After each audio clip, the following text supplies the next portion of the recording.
నీకు మళ్ళీ జమీందార్ గారి మీద అనుమానం వచ్చిందా? ఇంకేం మాట్లాడకుండా నువ్వు లోపలికి పదా. నీ ప్రశ్నలన్నిటికీ జవాబులు దొరుకుతాయి. అమ్మ ఇదేం పిచ్చితనం? నువ్వు రోజు ఎక్కడికి ఎందుకు వస్తున్నావు? ఇక్కడేం లేదని జమీందార్ గారు నాకు చెప్పారు కదా. నేను కూడా నీకు చాలా చెప్పాను, కానీ నువ్వు జమీందార్ గారి మాటలే వింటావు కదా. ముందు లోపలికి పద. ఎవరు నిజం చెప్తున్నారో ఎవరు అబద్ధం చెప్తున్నారో నీకే తెలుస్తుంది. పద. అమ్మ నేను చెప్పే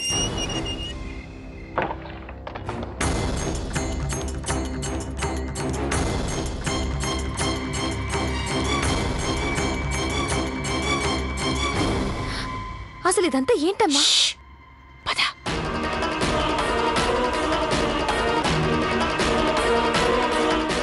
రా. అమ్మా అసలు అక్కడ ఎడం పక్కన కిటికీ ఉంది, అందులోంచి చూడు. అక్కడ మీ జమీందారు గారు కనిపిస్తారు. వెళ్ళు. అమ్మా వెళ్ళు.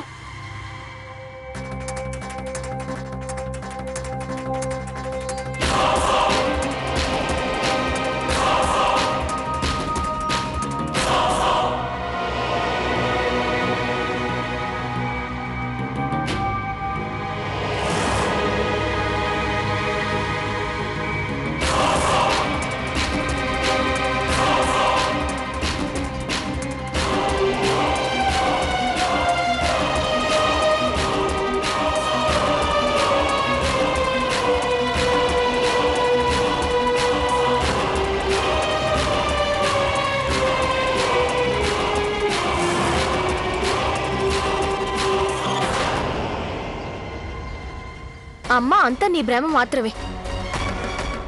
ఇక్కడెవరు లేరు.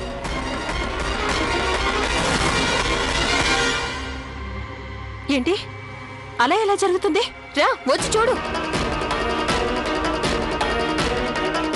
ఇలా జరగడానికి వీల్లేదు. నేను జమీందారు గారిని ఇక్కడే చూశాను. ఆయనతో ఒక పిల్ల కూడా ఉంది. చిన్న పిల్ల. ఇంతకు ముందేమో నువ్వు ఇక్కడ జమీందార్ గారు ఉన్నారన్నావు, ఇప్పుడు ఒక పిల్ల కూడా ఉన్నట్టున్నావు. అమ్మా అసలు నీకేమైంది? ఈ ఒక్కసారి నా మాట విను సుగుణ. నేను జమీందారు గారిని ఇక్కడే చూశాను.